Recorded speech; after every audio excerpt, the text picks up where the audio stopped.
1987లో 121 చిత్రాలు విడుదలయ్యాయి.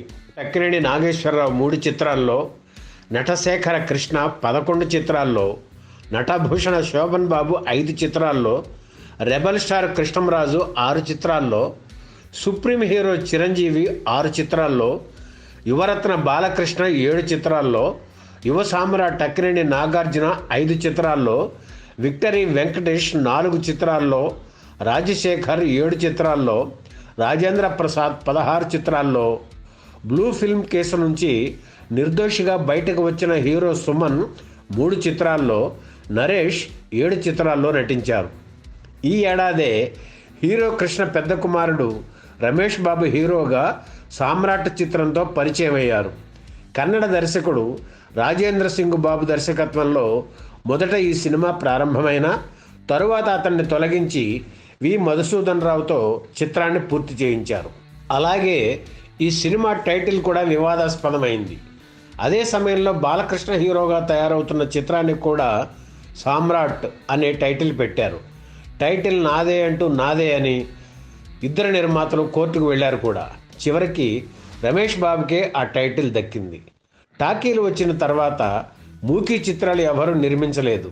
కానీ ప్రయోగాలంటే ఎంతో ఇష్టపడే కమల్ హాసన్, దర్శకుడు సింగీతం శ్రీనివాసరావు కలిసి మాటలు లేని చిత్రంగా పుష్పక విమానం తీశారు. ఒరిజినల్ వెర్షన్ కన్నడంలో తీసిన తెలుగు, తమిళ, హిందీ భాషల్లో కూడా విడుదల చేశారు. తెలుగులో స్రవంతి రవికిషోర్ ఈ చిత్రాన్ని విడుదల చేశారు. అన్ని భాషల్లో ఈ ప్రయోగానికి మంచి విజయం లభించింది. కమల్ నటించిన మరో అనువాద చిత్రం నాయకుడు కూడా ఈ ఏడాది విడుదలయ్యి విజయం సాధించింది. మణిరత్నం దర్శకత్వంలో రూపొందిన ఈ చిత్రం మాఫియా బ్యాక్డ్రాప్లో వచ్చే చిత్రాలకు సరికొత్త మార్గం ఏర్పాటు చేసింది. తక్కువ బడ్జెట్లో రూపొంది అత్యధిక స్థాయిలో కలెక్షన్లు సాధించిన చిత్రం అహనా పెళ్ళంట. రాజేంద్ర ప్రసాద్, రజనీ జంటగా నటించిన ఈ చిత్రం కామెడీ చిత్రాల్లో ఒక ట్రెండ్ క్రియేట్ చేసింది. హాస్యనటుడిగా బ్రహ్మానందంకు ఎంతో గుర్తింపు తెచ్చింది. ఈ సినిమా తర్వాత ఆయన ఇహ వెనక్కి తిరిగి చూసుకునే అవకాశం కలగలేదు. అలాగే పిసినారిగా కోట శ్రీనివాసరావు నటన సినిమాకే హైలైట్. జంధ్యాల దర్శకత్వంలో రూపొందిన మరో విభిన్న చిత్రం పడమటి సంధ్యారాగం. అమెరికాలో స్థిరపడిన తెలుగు వాళ్ళు నిర్మించిన ఈ చిత్రం షూటింగ్ ఎక్కువగా అమెరికాలోనే జరిగింది. విజయశాంతి మినహా చిత్రంలోని మిగిలిన పాత్రలను అమెరికాలోని తెలుగువారు పోషించడం విశేషం. హీరో కృష్ణ ప్రోత్సాహంతో నటుడు ప్రభాకర్ రెడ్డి దర్శకత్వంలో రూపొందిన మండలాధీశుడు చిత్రం కూడా 1987లోనే విడుదలయ్యింది. ఇందులో నాటి ముఖ్యమంత్రి ఎన్టీఆర్ పోలిన పాత్రను కోట శ్రీనివాసరావు అద్భుతంగా పోషించారు. అప్పట్లో వివాదాస్పదం అయినప్పటికీ చిత్రం సక్సెస్ అయింది. ఆణిముత్యాలు లాంటి 6 చిత్రాలను తెలుగు ప్రేక్షకులకు అందించిన టి కృష్ణ ఈ ఏడాదే క్యాన్సర్తో కన్నుమూశారు.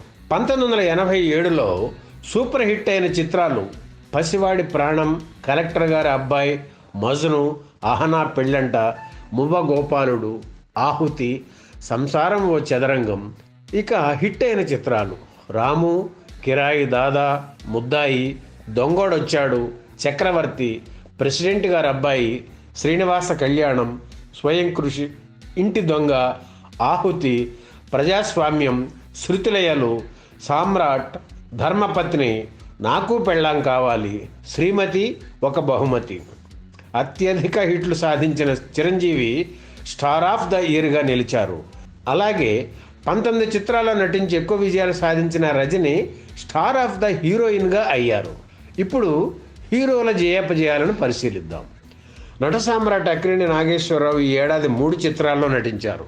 ఇందులో 2 సినిమాల్లో ఆయన తనయుడు నాగార్జున యువ హీరోగా నటించడం గమనార్హం.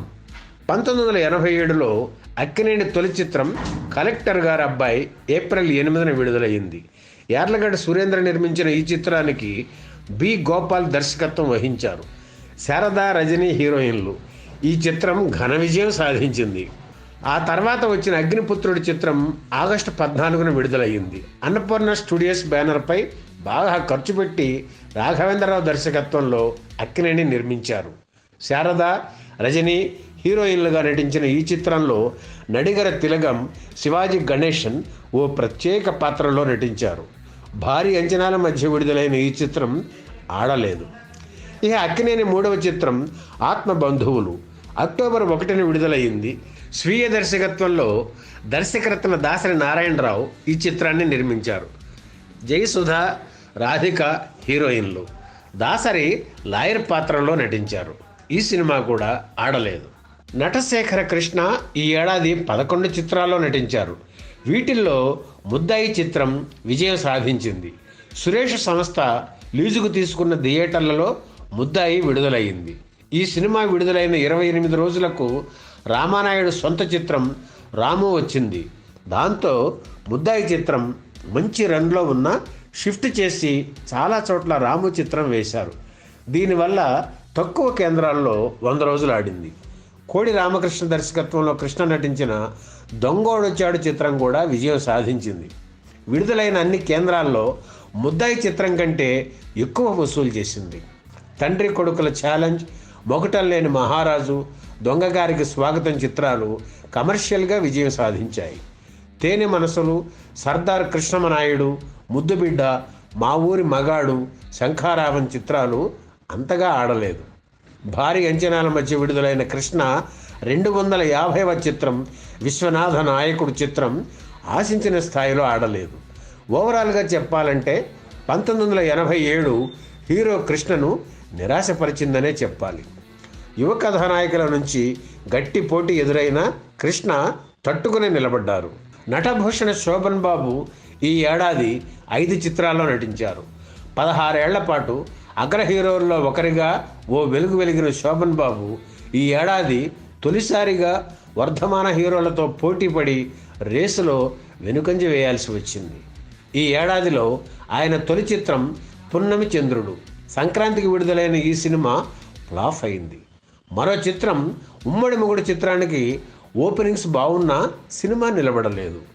బాపు దర్శకత్వంలో శోభన్ బాబు నటించిన కళ్యాణ తాంబూలం అంచనాలను దెబ్బతీస్తూ ఫ్లాప్ అయింది. కార్తీక పౌర్ణమి, పుణ్య దంపతులు చిత్రాలు కూడా ఆడలేదు. రెబల్ స్టార్ కృష్ణరాజు 1987లో 7 చిత్రాల్లో నటించారు. వీటిల్లో సర్దార్ ధర్మన్న చిత్రం అంతగా ఆడలేదు. ఆ ఏడాది ఆయన నటించిన 2వ చిత్రం మరణ శాసనం. మలయాళంలో మమ్ముట్టి నటించిన ఆవనాల చిత్రం ఆధారంగా రూపుదిద్దుకున్న ఈ చిత్రాన్ని హీరో కృష్ణ నిర్మించడం విశేషం. ఇందులో సిఐ బలరాం పాత్రను తను పోషించే అవకాశం ఉన్నప్పటికీ తనకంటే తన మిత్రుడు కృష్ణరాజు ఆ పాత్రకు బాగుంటారని హీరో కృష్ణ నిర్ణయించుకోవడం విశేషం. మరణ శాసనం చిత్రం విజయం సాధించి రెబల్ స్టార్కు మంచి పేరు తెచ్చింది. ఆ తర్వాత కృష్ణరాజు నటించిన బ్రహ్మనాయుడు చిత్రం అంతగా ఆడలేదు. అలాగే హీరో కృష్ణతో కలిసి నటించిన విశ్వనాథ నాయకుడు కూడా ఆశించిన విజయం సాధించలేదు. ఈ సినిమాలో శ్రీకృష్ణదేవరాయలుగా కృష్ణరాజు నటించారు. 1987లో నాగార్జునతో కలిసి కృష్ణరాజు నటించిన కిరాయి దాదా చిత్రం విజయం సాధించింది. అలాగే వెంకటేష్ నటించిన త్రిమూర్తులు చిత్రంలో ఆయన అతిథి పాత్ర పోషించారు. సుప్రీం హీరో చిరంజీవి ఈ ఏడాది 6 చిత్రాల్లో నటించారు. వీటిలో out and out mass cinema Kodandarami Reddy దర్శకత్వంలో దొంగ మొగుడు పేరుతో వచ్చిన బాక్సాఫీసును గలగలలాడించింది. ఈ సినిమాతో సంక్రాంతి విజేతగా నిలబడటమే కాకుండా అత్యధిక పారితోషికం తీసుకునే హీరోగా ఎదిగారు మెగాస్టార్ చిరంజీవి. ఇక అప్పటి నుంచి 15 ఏళ్ల వరకు చిరంజీవి హవా కొనసాగింది. దొంగ మొగుడు చిత్రం 15 కేంద్రాల్లో 50 రోజులు డైరెక్ట్గా ఆడింది. అయితే డైరెక్ట్గా 100 రోజులు ఏ కేంద్రంలోనూ ఆడలేదు. దీనికి కారణం నిర్మాత వెంకన్నబాబు, చిరంజీవి మధ్య భేదాభిప్రాయాలు రావడమే. అప్పటి వరకు వెంకన్నబాబు చిరంజీవి కాల్ షీట్లు చూసేవారు. దొంగ మొగుడు తర్వాత అల్లు అరవింద్ ఆ బాధ్యత స్వీకరించారు. 1987లోనే వచ్చిన పసివాడి ప్రాణం చిరంజీవి మార్కెట్ వాల్యూని మరోసారి అనూహ్యంగా పెంచి ఆయన పొజిషన్కు సమీపంలో ఎవ్వరూ లేరని చెప్పింది. ఈ చిత్ర విజయంతో 50 లక్షలు తీసుకునే హీరోగా చిరంజీవి ఎదిగారు.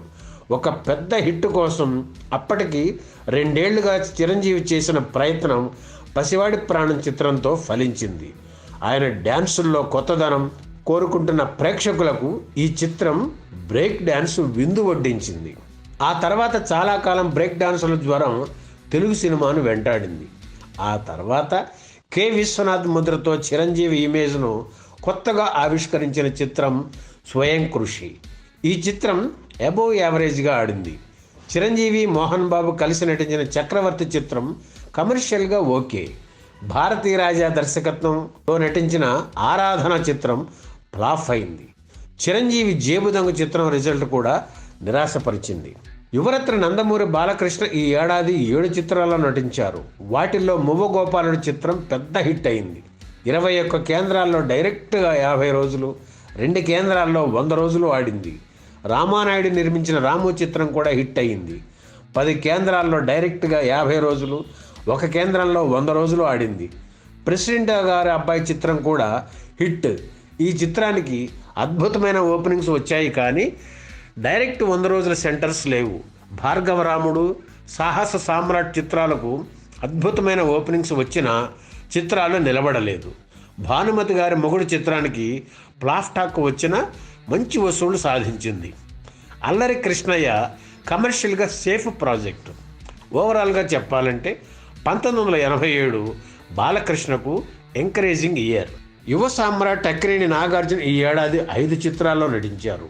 ఈ ఏడాదిలో ఆయనకు తొలి హిట్ మజ్ను. ఏఎన్ఆర్కు ఎన్నో హిట్లు ఇచ్చిన దర్శకుడు దాసరి నారాయణరావు ఈ చిత్రంతో నాగార్జునను భగ్న ప్రేమికుడిగా నిలబెట్టారు. ఈ చిత్రానికి బాలీవుడ్ సంగీత దర్శక ద్వయం లక్ష్మీకాంత్ ప్యారీలాల్ మధుర సంగీతం అందించారు. దాసరి నాగార్జున కాంబినేషన్లో వచ్చిన ఏకైక చిత్రం ఇదే. ఆ తర్వాత విశ్వనాథ్ శిష్యుడు గీతా కృష్ణ రూపొందించిన సంకీర్తన చిత్రంలో నాగార్జున నటించారు. ఈ సినిమా ఆడలేదు.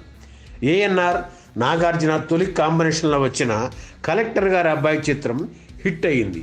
వీరిద్దరి కలయికలో వచ్చిన మరవ చిత్రం అగ్నిపుత్రుడు ఫ్లాప్ అయింది. క్రాంతి కుమార్ దర్శకత్వంలో నాగార్జున నటించిన అరణ్యకాండ కూడా ఫ్లాప్ అయింది.